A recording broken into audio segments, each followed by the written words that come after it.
Dear Esther, the morning after I was washed ashore, salt in my ears, sand in my mouth, and the waves always at my ankles, I felt as though everything had conspired to this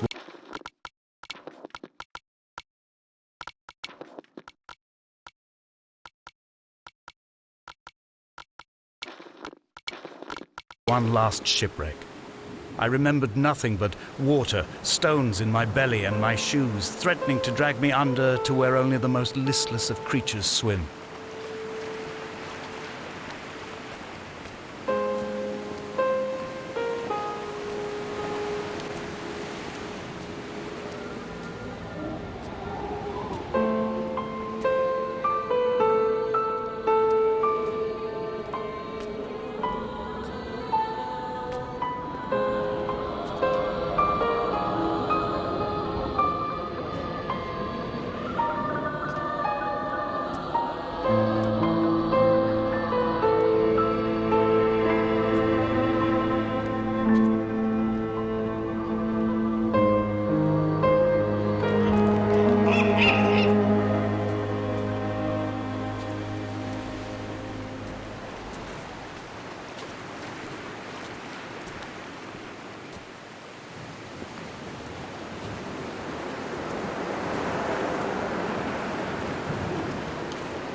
Donnelly reported the legend of the hermit, a holy man who sought solitude in its most pure form.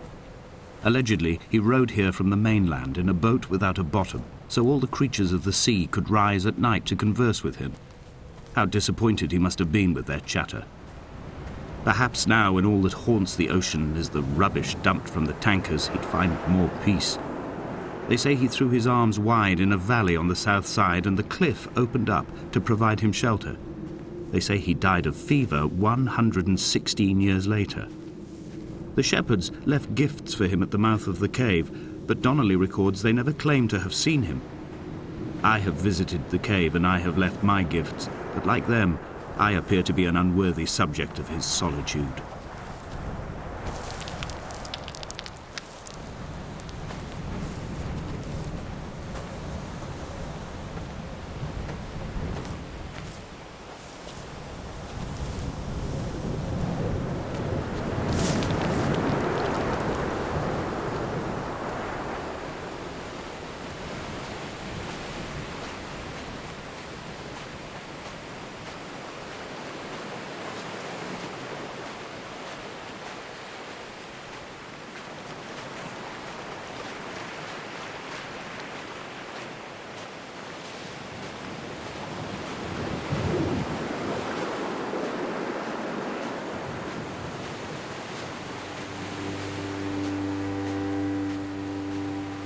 When you were born, your mother told me, a hush fell over the delivery room. A great red birthmark covered the left side of your face. No one knew what to say, so you cried to fill the vacuum. I always admired you for that you cried to fill whatever vacuum you found. I began to manufacture vacuums just to enable you to deploy your talent. The birthmark faded by the time you were 6 and had gone completely by the time we met, but your fascination with the empty and its cure remained.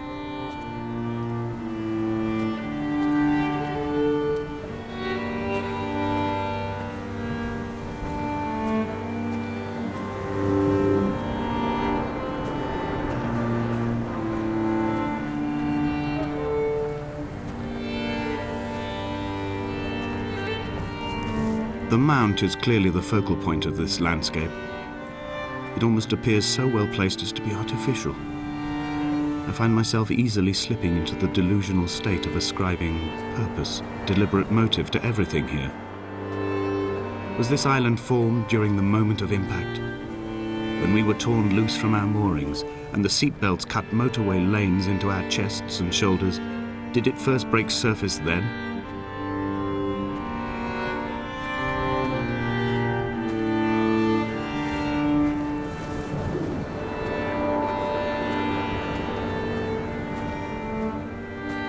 When someone had died or was dying, or was so ill they gave up what little hope they could sacrifice, they cut parallel lines into the cliff, exposing the white chalk beneath. You could see them from the mainland or the fishing boats, and know to send aid or impose a cordon of protection, and wait a generation until whatever pestilence stalked the cliff paths died along with its hosts. My lines are just for this, to keep any would-be rescuers at bay. The infection is not simply of the flesh.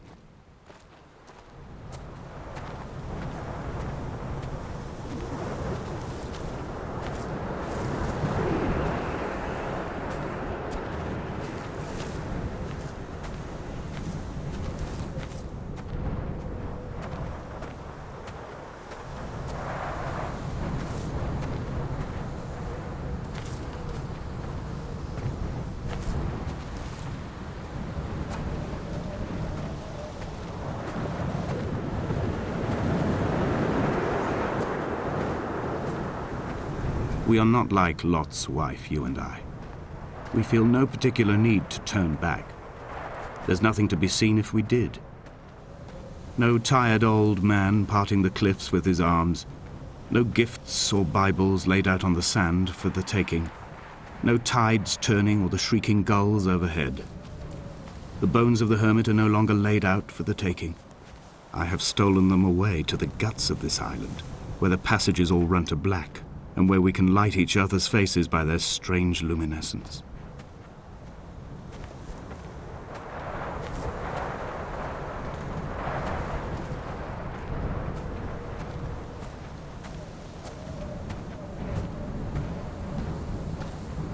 Dear Esther, I met Paul. I made my own little pilgrimage. My Damascus, a small semi-detached on the outskirts of Wolverhampton. We drank coffee in his kitchen and tried to connect to one another. Although he knew I hadn't come in search of an apology, reason or retribution, he still spiraled in panic, thrown high and lucid by his own dented bonnet. Responsibility had made him old. Like us, he'd already passed beyond any conceivable boundary of life. I threw my arms wide and the cliff opened out before me, making this rough home. I transferred my belongings from the bothy on the mount and tried to live here instead. It was cold at night and the sea lapped at the entrance at high tide. To climb the peak, I must first venture even deeper into the veins of the island, where the signals are blocked altogether. Only then will I understand them, when I stand on the summit and they flow into me, uncorrupted.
I've become convinced I am not alone here, even though I am equally sure it is simply a delusion brought upon by circumstance. I do not, for instance, remember where I found the candles. or why I took it upon myself to light such a strange pathway. Perhaps it is only for those who are bound to follow.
Dear Esther, I have now driven the stretch of the M5 between Exeter and Bristol over 21 times.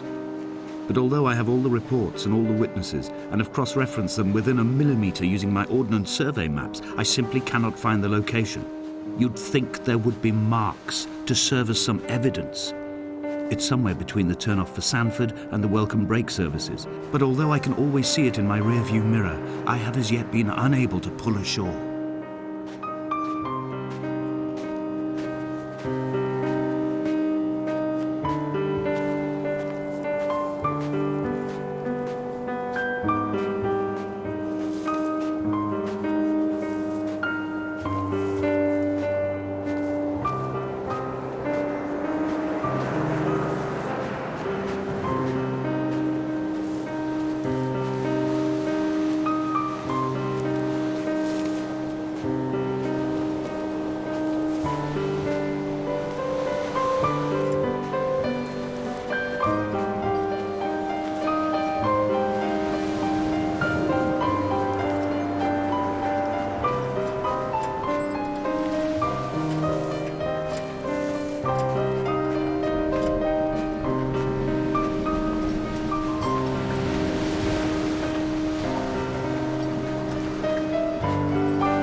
There must be a hole in the bottom of the boat. How else could new hermits have arrived?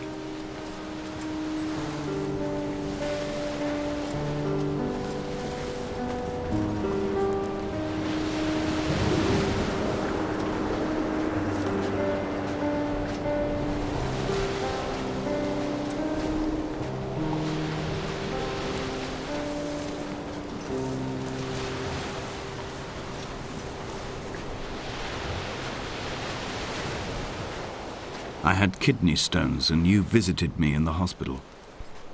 After the operation, when I was still half submerged in anesthetic, your outline and your speech both blurred.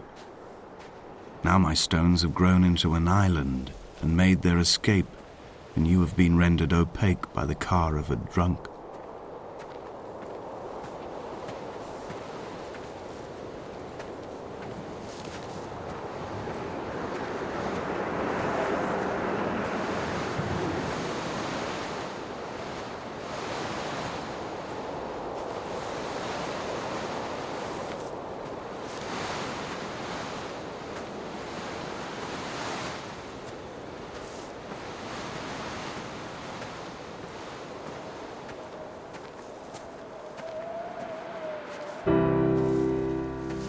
begun to climb, away from the sea and towards the centre.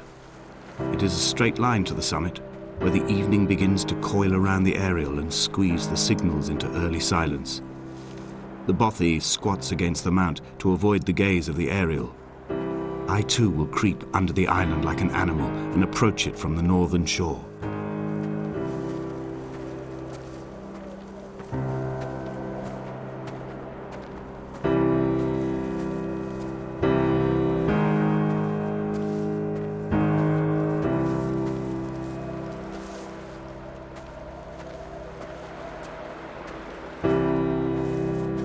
The bothy was constructed originally in the early 1700s. By then, shepherding had formalized into a career.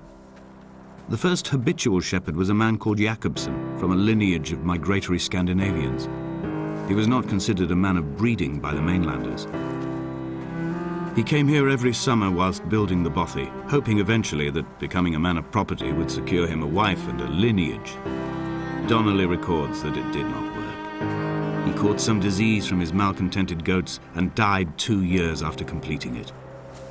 There was no one to carve white lines into the cliff for him either.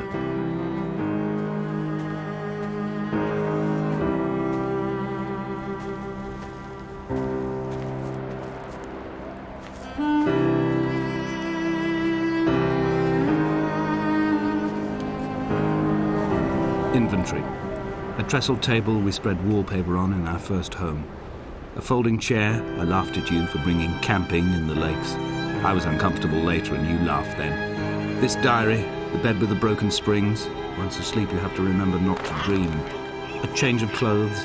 Donnelly's book, stolen from Edinburgh Library on the way here. I will burn them all on the last morning and make an aerial of my own.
Jakobsen's ribcage, they told Donnelly, was deformed, the result of some birth defect or perhaps a traumatic injury as a child.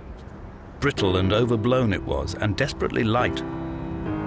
Perhaps it was this that finally did for him, unable to contain the shattering of his heart.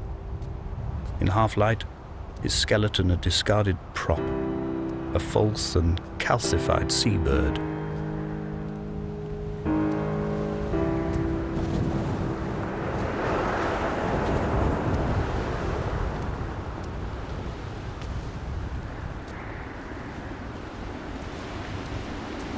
They found Jakobsen in early spring. The thaw had only just come. Even though he'd been dead nearly 7 months, his body had been frozen right down to the nerves and had not even begun to decompose. His fingernails were raw and bitten to the quick. They found the phosphorescent moss that grows in the caves deep under the nails. Whatever he'd been doing under the island when his strength began to fail is lost. He'd struggled halfway up the cliff again, perhaps in a delirium, perhaps trying to reach the bothy's fire before curling into a stone and expiring.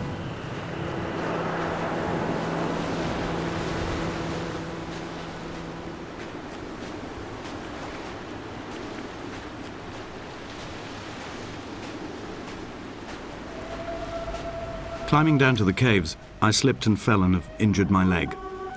I think the femur is broken. It is clearly infected. The skin has turned a bright, tight pink, and the pain is crashing in on waves, winter tides against my shoreline, drowning out the ache of my stones. I struggled back to the bothy to rest, but it has become clear that there is only one way this is likely to end. The medical supplies I looted from the trawler have suddenly found their purpose. They will keep me lucid for my final ascent.